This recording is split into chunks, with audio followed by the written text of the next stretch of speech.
Hello everyone, welcome back to my channel. I hope you are doing well और अपने exam के लिए अच्छे से प्रिपेयर कर रहे होंगे। तो आज हम लोग एक न्यू चैप्टर स्टार्ट करने वाला है which is chapter number 9, pacifist movement.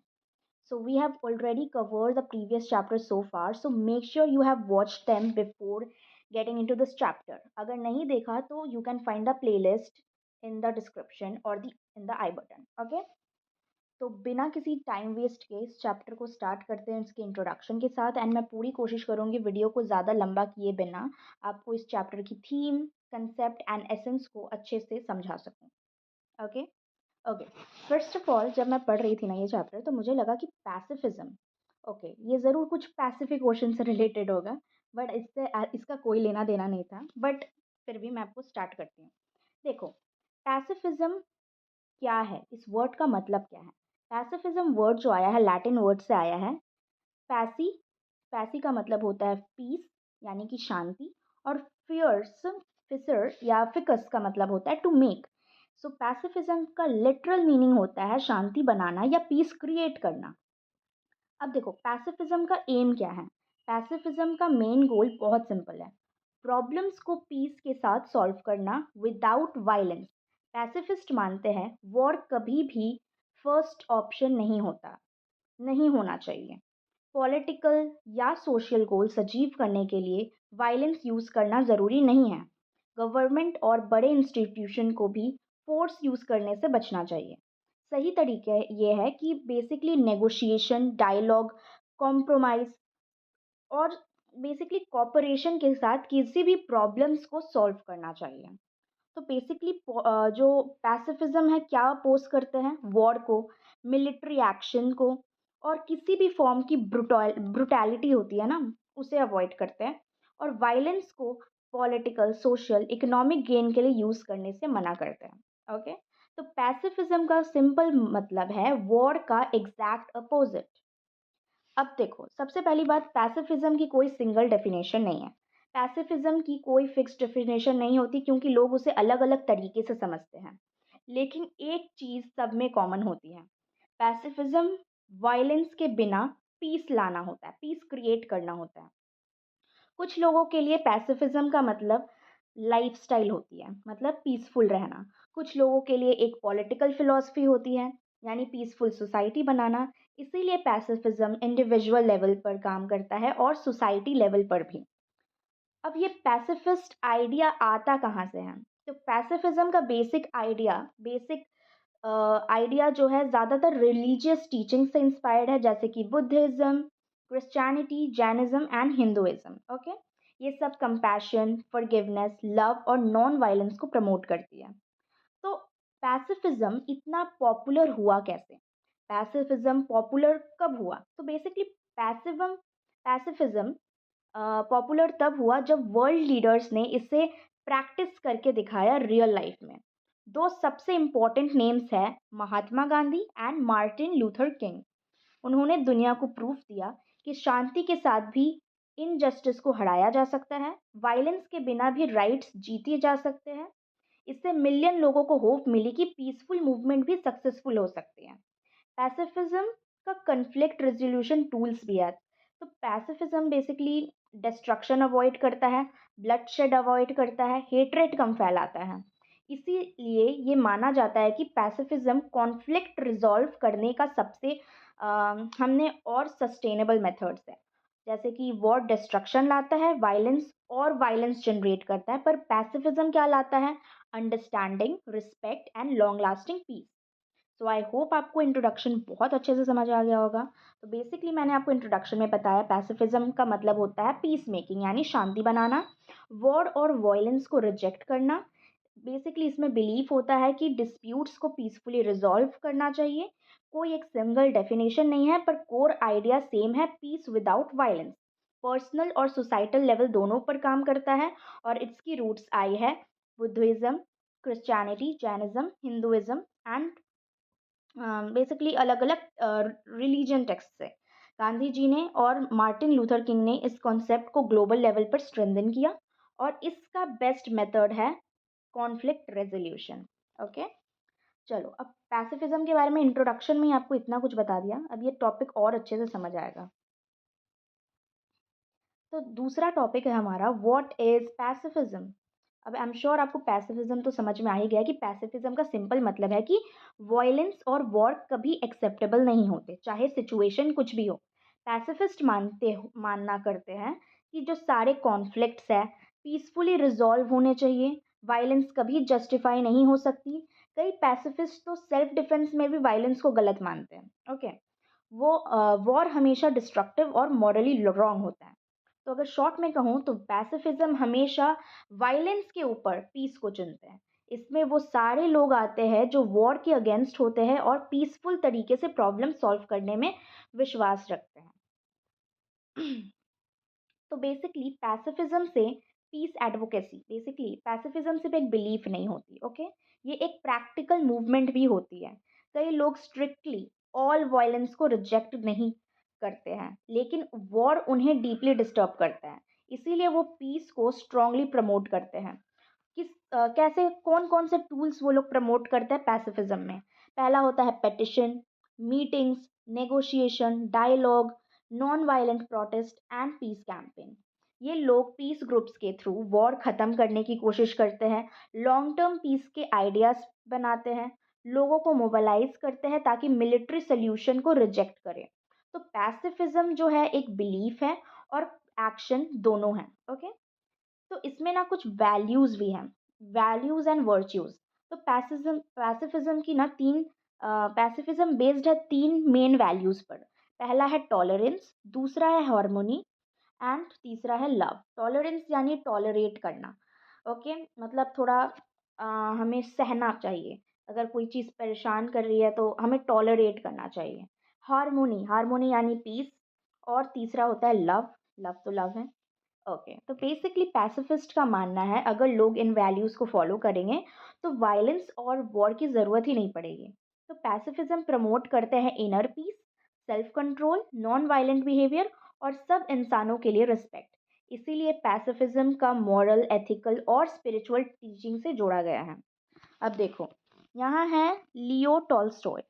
तो लियो टॉल्स्टॉय का ना बहुत ज़्यादा इन्फ्लुएंस रहा है गांधी जी के एप्लीकेशंस पर। ओके, लाइक देखो, काउंट लियो टॉल्स्टॉय ने अपनी बुक में, जिनके बुक का नाम था the kingdom of God is with in you, the kingdom of God is with in you में उन्होंने पैसिफिज्म को बहुत स्ट्रॉन्ग तरीके से एक्सप्लेन किया। टॉल्स्टॉय के थॉट्स क्या थे? देखो, वायलेंस कभी रियल पीस नहीं ला सकती, ट्रू स्ट्रेंथ जो है नॉन वायलेंस से आती है और पीस हर इंसान के अंदर से शुरू होती है।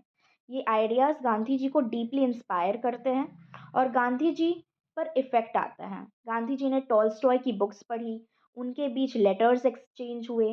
गांधी ने साउथ अफ्रीका में इमिग्रेंट राइट्स के स्ट्रगल के ड्यूरिंग पैसिफिज्म अप्लाई किया। दोनों मानते थे कि नॉन वायलेंस जो है थॉट्स और एक्शन दोनों में होना चाहिए। और लेटर उनके आइडियाज़ ने उन्हें इंस्पायर किया, कि इन्हें मार्टिन लूथर किंग जूनियर को और नेल्सन मंडेला को। इन सब ने प्रूव किया कि नॉन वायलेंस से भी ऑपरेशन को हराया जा सकता है। Got it? ओके, चलो, अर्ली पीस मूवमेंट।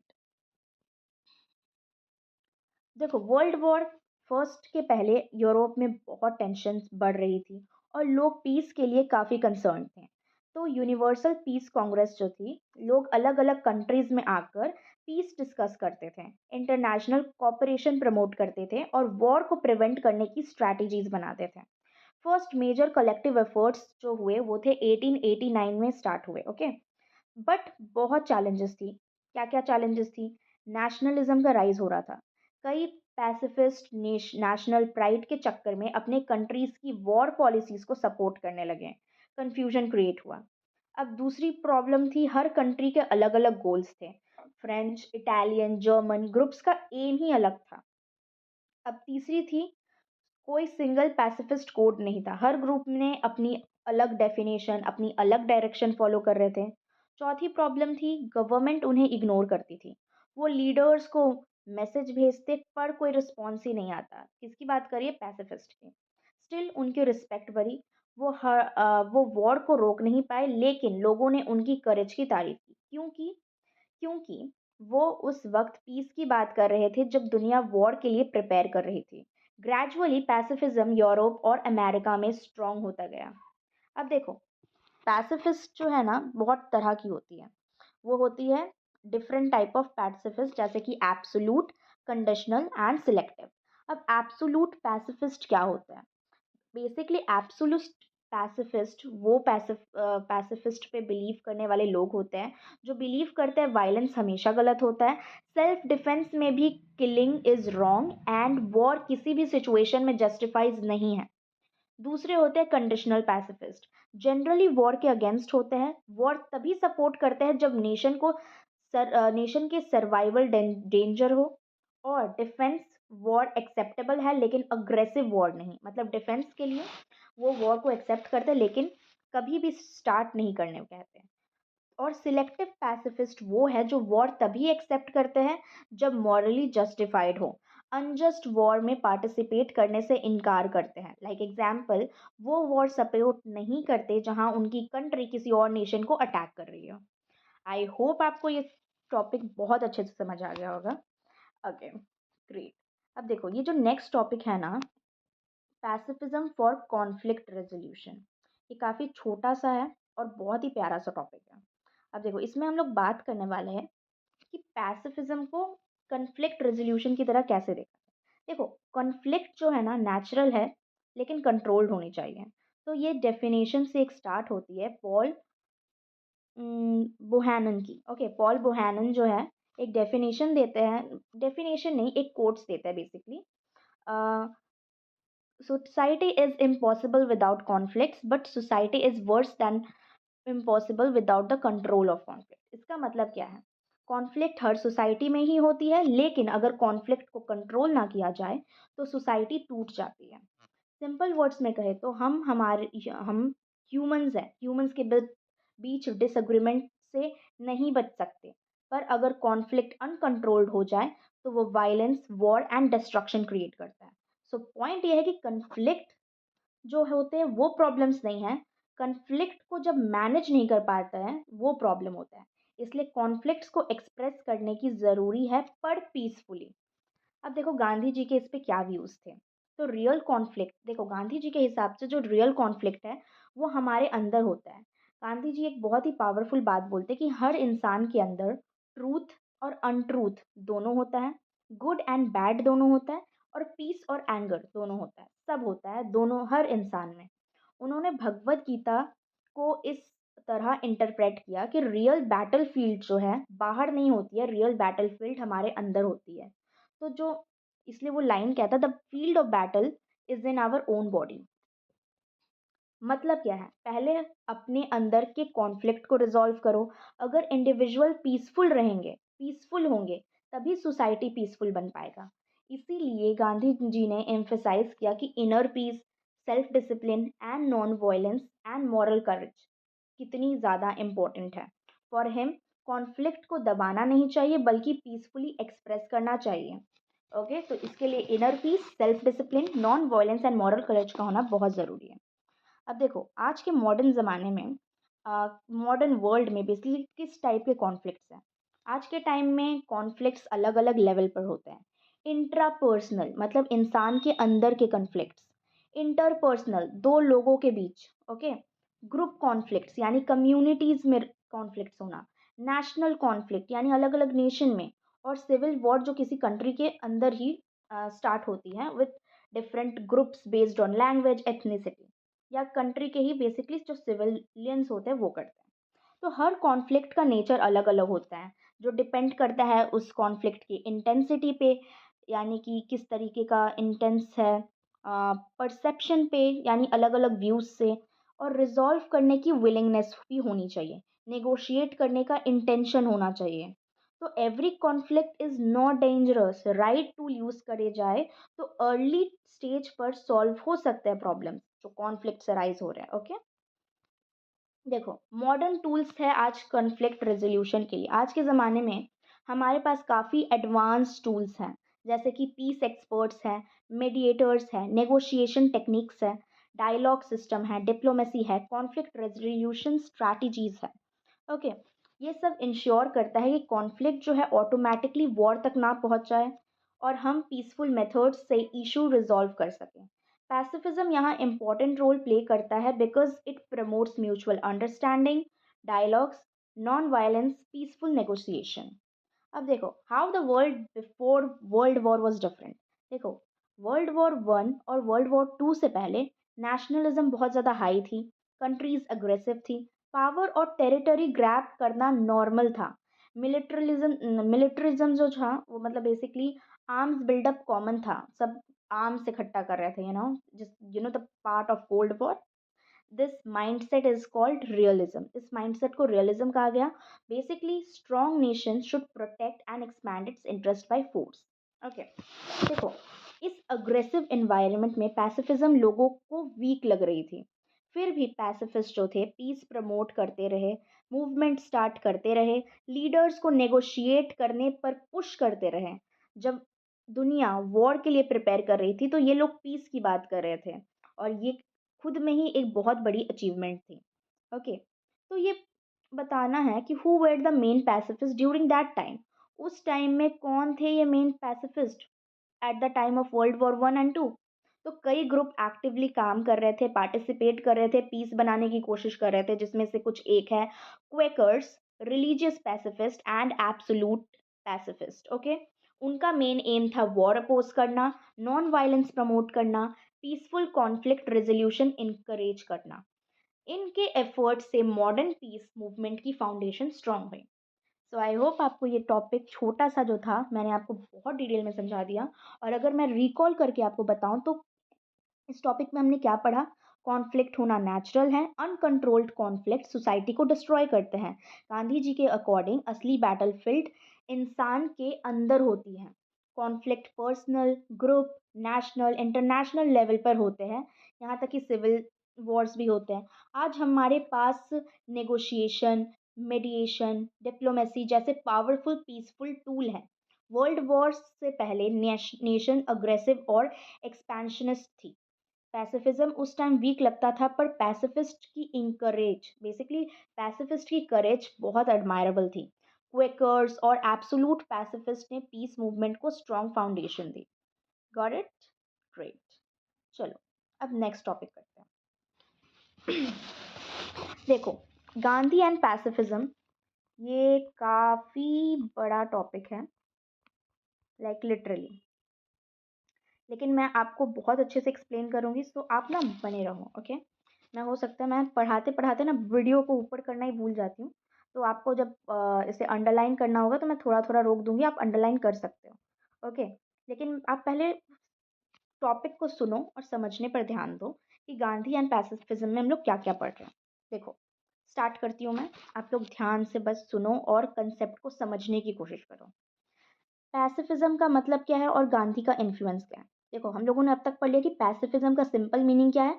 वायलेंस और वॉर को हर सिचुएशन में रिजेक्ट करना और सारे प्रॉब्लम्स को पीसफुल तरीके से सॉल्व करना। पैसिफिस्ट टॉलरेट करते हैं, पेशेंस रखते हैं, लव और फॉरगिवनेस पर बिलीव करते हैं। वो वॉर, मिलिट्री एक्शन और किसी भी फॉर्म की किलिंग के बिल्कुल अगेंस्ट होते हैं।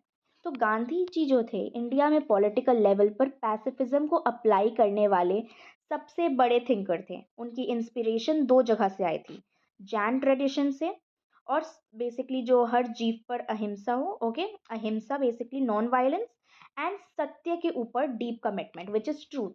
तो उनकी जो इंस्पिरेशन थी इन दो जगह से आई थी, नॉन वायलेंस एंड ट्रूथ से। गांधी जी के हिसाब से अगर आर्मीज लोगों को वॉर के लिए ट्रेन कर सकती है तो सोसाइटी को भी सिटीजन्स को पीसफुल स्ट्रगल के लिए ट्रेन करना चाहिए। देखो गांधी जी की आइडियाज देते हैं पैसिफिज्म पे, 5 मेन आइडियाज, और ये है ये 5 मेन आइडियाज। ओके, एंड मैं आपको एक एक एक्सप्लेन करती हूँ। सबसे पहला वो पॉइंट देते हैं goodwill between nation. Gandhi ji कहते हैं कंट्रीज को अपने इश्यूज को मोरालिटी, काइंडनेस और ट्रूथफुलनेस से सॉल्व करनी चाहिए। दूसरी है कंप्लीट एलिमिनेशन ऑफ वॉर। उन्होंने सजेस्ट किया कि स्टेट्स को third party dispute mechanism, world government disarmament and international police force का यूज़ करना चाहिए, जैसे सिस्टम बनाना चाहिए ताकि वॉर को पूरा एलिमिनेट किया जा सके, वॉर आने की ऑप्शन ही ना हो। थर्ड है satyagraha as a substitute of war. उनका बिलीव था कि सत्याग्रह की पावर मिलिट्री से ज़्यादा स्ट्रांग होती है, वो एनिमी के दिल को भी बदल सकती है। तो सत्याग्रह को उन्होंने as a substitute, as an alternative दिया। चौथा बताया उन्होंने इंडियाज का ग्लोबल रोल। बेसिकली गांधी चाहते थे कि इंडिपेंडेंट इंडिया वर्ल्ड को पीस का एग्जाम्पल बने। ओके, उन्होंने कौटिल्य जैसे पावर पॉलिटिक्स थिंकर्स को भी रिजेक्ट किया। Okay, forgiveness as strength. Gandhi ji believe करते थे कि फॉरगिवनेस वीकनेस नहीं होती, ये मॉरल सुपीरियोरिटी हो देती है। अगर इंडिविजुअल चेंज होता है तो सोसाइटी चेंज होती है, दुनिया चेंज होती है। तो बेसिकली गांधी जी बेसिकली क्या क्वालिफाइड थे पैसिफिज्म के लिए? गांधी जी कहते थे कि मीन्स और एंड्स दोनों प्योर होने चाहिए। ट्रूथफुल मीन्स से ही ट्रूथफुल रिजल्ट मिलता है। वो वॉर को कंडेम करते थे, बेसिकली रिजेक्ट करते थे, लेकिन कुछ सिचुएशन में लिमिटेड डिफेंसिव एक्शंस ज़रूरी हो सकते हैं। तो वो ये उनका प्रैक्टिकल व्यू था। तो वो क्वालिफाइड करते थे एज अ पैसिफिज्म, लेकिन वो एब्सोल्यूट पैसिफिस्ट नहीं थे। ओके, इसलिए उनकी पैसिफिज्म क्वालिफाइड थी, कभी एब्सोल्यूट पैसिफिज्म, कभी कंडीशनल पैसिफिज्म, कभी पैट्रियोटिक पैसिफिज्म, जिसमें वो इंडिया के डिफेंस के लिए चूज करते थे। वो सिचुएशन के हिसाब से अप्रोच चेंज करते थे। अब देखो गांधी जी का व्यू क्या था वर्ल्ड वॉर पर। आफ्टर वर्ल्ड वॉर तो गांधी जी ने देखा कि allies like Britain, France, Germany से कोई मॉरल पीस नहीं चाहते थे। उन्होंने रिवेंज और पनिशमेंट पर फोकस किया। उनका उनके हिसाब से इसी बिटरनेस ने वर्ल्ड वॉर टू को जन्म दिया। तो वर्सलेसी ट्रीटी थी उनके अकॉर्डिंग, वो अनफेयर थी। इवन वुडरो विल्सन के 14 पॉइंट्स, ओके, वो भी उन्हें काफ़ी सस्पिशियस लगे। तो ड्यूरिंग वर्ल्ड वॉर टू उनका फेमस क्वेश्चन था, डेमोक्रेसीज को जीत का क्या फ़ायदा अगर वो भी फैसिस्ट जैसा बिहेव करेंगे, जो वॉर को प्रमोट करते हैं। डेमोक्रेसी होने का क्या फ़ायदा? ओके, तो वो डर रहे थे कि डेमोक्रेसीज भी वायलेंस, कॉन्स्क्रिप्शंस एंड फ्रीडम सप्रेशन करेगी, फ्रीडम को सप्रेस करेगी, जैसे चीज़ें अडॉप्ट कर लेंगी। क्या किस चीज़, बेसिकली उनका डर क्या था कि डेमोक्रेटिक कंट्रीज किस तरह की चीज़ें अडॉप्ट कर सकती है, violence, conscription and freedom suppress करने जैसी चीज़ें। अब देखो, एक होता है रॉयडन अफेयर। ब्रिटिश पैसिफिस्ट मुरियल रॉयडन ने वॉर सपोर्ट किया। गांधी जी ने उनकी स्ट्रिक्ट पैसिफिज्म से बदलने की हार्श क्रिटिसिज्म की। बेसिकली वो एक पैसिफिस्ट थे, उन्होंने वॉर को सपोर्ट किया, तो उन्होंने गांधी जी ने उन्हें क्रिटिसाइज किया। एक टाइम गांधी जी खुद वर्ल्ड वॉर वन सपोर्ट कर चुके थे, इसीलिए ये दिखाता है कि इस इशू पर वो एक्सट्रीमली आइडियलिस्टिक भी हो सकते थे। गांधी जी के शिफ्टिंग स्टैंसेस के बारे में अब देखते हैं। देखो गांधी जी वॉर के अगेंस्ट थे, लेकिन उन्होंने जापान के खतरे को देखते हुए डिफेंसिव एक्शन अलाउ किया। तो वो सपोर्ट करते थे इंडिया वर्मा रीजन के डिफेंस को, इंडिया की सेफ्टी को। तो ये उनका पैट्रियोटिक एंगल था, जो काफ़ी पैसिफिस्ट को भी तब कंफ्यूज करता था, क्योंकि वो भी ड्यूटी और नॉन वायलेंस के बीच फंस गए थे। तो गांधी जी ने एटॉमिक बॉम्बिंग को गैस्टली बोला, रूजवेल्ट और चर्चिल पर भी रिस्पॉन्सिबिलिटी डाली, और सिर्फ हिटलर या मुसलिनी को ब्लेम नहीं किया वॉर्स के लिए और डिस्ट्रक्शन के लिए। उनका बिलीव था कि वॉर सिर्फ हेट्रेड और डिस्ट्रक्शन और लॉस देती है। डिस्पाइट कुछ शिफ्ट्स आए और गांधी जी के पैसिफिस्ट लेगेसी दुनिया भर में नॉन वायलेंट मूवमेंट का फाउंडेशन बनी। करेक्ट। अब देखो बेसिकली अगर मैं थोड़ा समराइज कर दूं, तो पैसिफिज्म क्या है? वॉयलेंस और वॉर का पूरा रिजेक्शन। गांधी जी का pacifism Jain ideas, non violence plus truth से बनता है। उन्होंने goodwill, world peace, disarmament, arm disarmament promote किया। सत्याग्रह को मिलिट्री से स्ट्रॉन्गर ऑल्टरनेटिव माना और इंडिया को पीसफुल वर्ल्ड लीडर बनने का विजन दिया, और फॉरगिवनेस को एक रियल स्ट्रेंथ बताया। गांधी जी का पैसिफिज्म डिस्क्वालिफाइड था, सॉरी क्वालिफाइड था, लेकिन एब्सोल्यूट नहीं था। वर्ल्ड वॉर पर उन्होंने सब पावर्स को क्रिटिसाइज किया, एटॉमिक बॉम्बिंग को बारबेरिक कहा, और उनका नॉन वायलेंस आज भी ग्लोबल इंस्पिरेशन है। ओके। अब देखो इस टॉपिक में हम लोग कवर करने वाले हैं प्रोमिनेंट पैसिफिस्ट। ओके, मतलब कि कौन कौन से पैसिफिस्ट लोग थे। सबसे पहला है लियो टॉल्स्टॉय। देखो लियो टॉल्स्टॉय थे कौन। बेसिकली वो थे रशिया के फेमस राइटर जो लिखते थे वॉर एंड पीस के लिए। वो 1828 से 1910 के बीच में थे। वो लिखते थे वॉर, बेसिकली उनके पास वॉर का एक्चुअल एक्सपीरियंस था। बाद में टोटली नॉन वायलेंस वाले थिंकर बन गए। क्रिश्चियनिटी के लव और फॉरगिवनेस प्रिंसिपल को फॉलो किया उन्होंने, और गांधी को डायरेक्ट इन्फ्लुएंस किया, लेटर्स एक्सचेंज किए। और उनकी बुक का नाम हम लोगों ने पहले भी नोटिस किया था, उनकी बुक का नाम है the kingdom of God is with in you. से गांधी जी को सत्याग्रह डेवलप हुआ।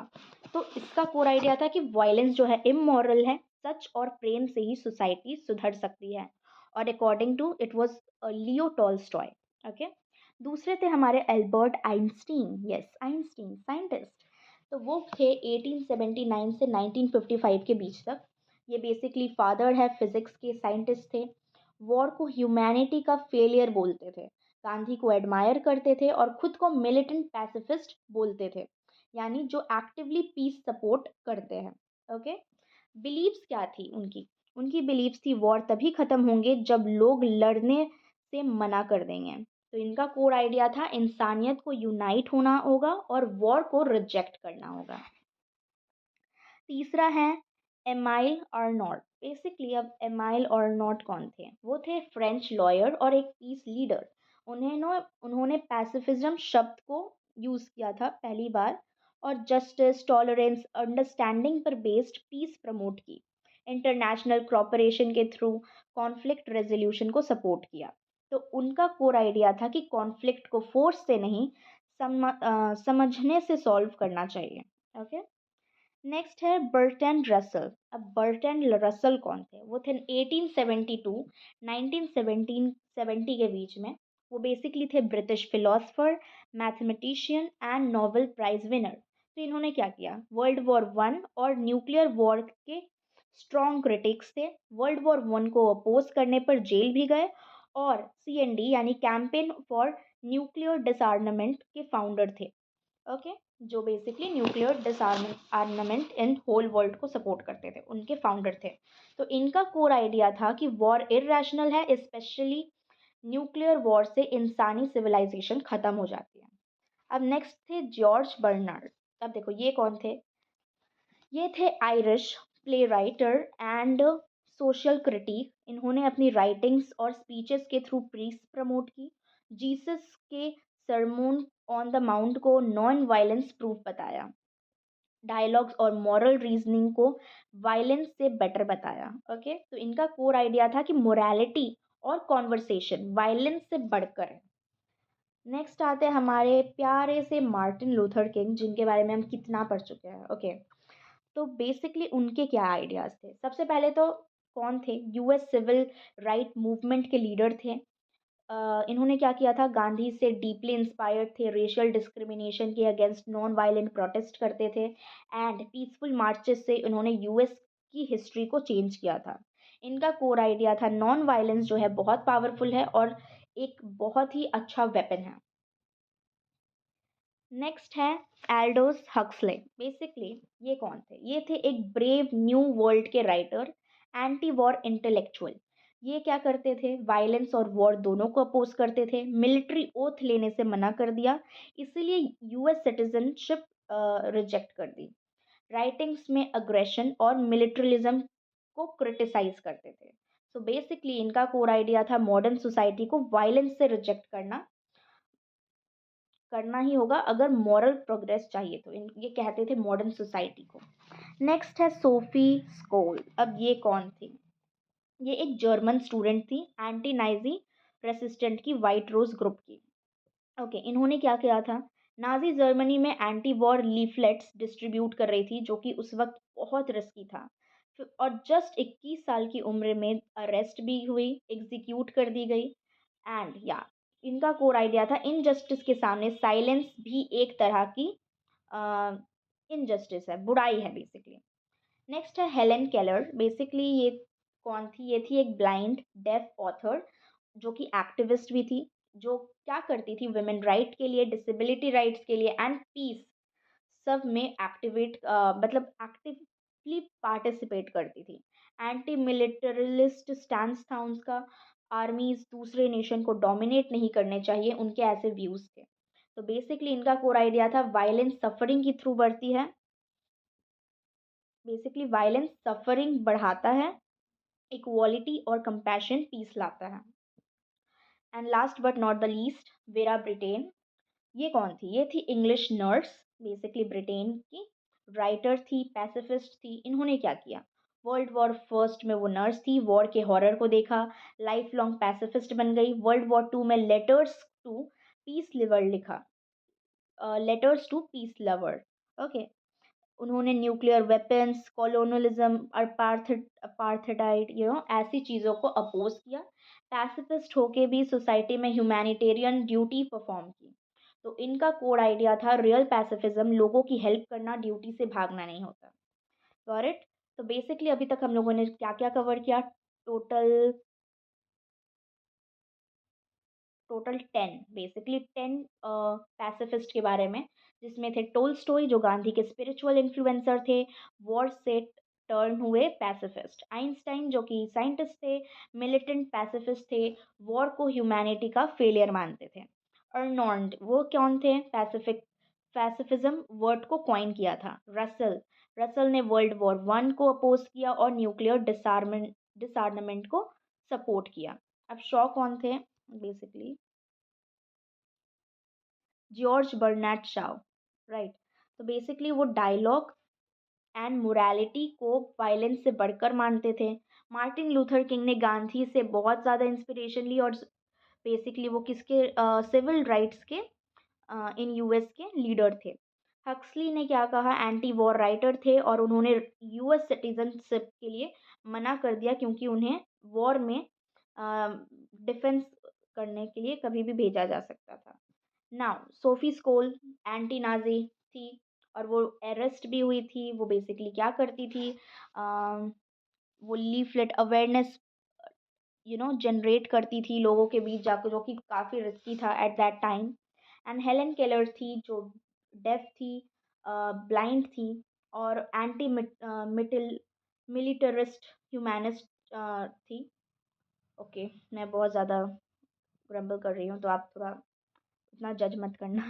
ओके, एंड वीरा ब्रिटेन कौन थी? नर्स थी जो पैसिफिस्ट बनी after world war one. Okay, अब देखो, ये है last chapter, sorry last topic हमारे इस चैप्टर का, which is relevance of pacifism in the contemporary world. बहुत प्यारा सा टॉपिक है, तो ये हम लोग कंप्लीट कर लेते हैं। देखो, पैसिफिज्म का सिंपल मतलब हम लोगों ने क्या समझा? प्रॉब्लम्स को वायलेंस से नहीं बल्कि पीस, डायलॉग, नेगोशिएशन और जस्टिस से सॉल्व करना है। आज के टाइम में वर्ल्ड बहुत कॉम्प्लिकेटेड हो चुका है, इसीलिए पैसिफिज्म का इम्पोर्टेंस और भी ज़्यादा हो गया। तो आजकल पैसिफिज्म शब्द कम यूज होते हैं, पर आइडियाज वही जगह है। लोग पैसिफिज्म वर्ड कम बोलते हैं, लेकिन कंसेप्ट सेम ही है। आज के टाइम में हम लोग पैसिफिज्म वर्ड्स यूज करने की जगह nuclear disarmament, anti war movements, peace talks, conflict resolution, UN peace keeping, human right campaigns, basically नाम चेंज हो गया है, आइडियाज सेम है। वायलेंस को अवॉइड करके पीसफुल सोल्यूशन ढूंढना। तो आजकल के टाइम में हम लोग इस तरह की वर्ड्स यूज़ करते हैं। तो क्या पैसिफिज्म इररेलेवेंट हो चुका है आज के टाइम में? तो बिल्कुल नहीं। आपके चैप्टर क्लियरली बोलती है कि पैसिफिज्म फेड नहीं हुआ है, आज भी वॉर्स का बेस्ट ऑल्टरनेटिव पैसिफिज्म ही है। वर्ल्ड जितना वायलेंट हो रहा है, पैसिफिज्म उतना ज़रूरी होता जा रहा है। तो आज पैसिफिज्म की नीड क्यों बढ़ी? क्योंकि मॉडर्न कॉन्फ्लिक्ट्स बहुत डेंजरस और अनप्रेडिक्टेबल हो गए हैं।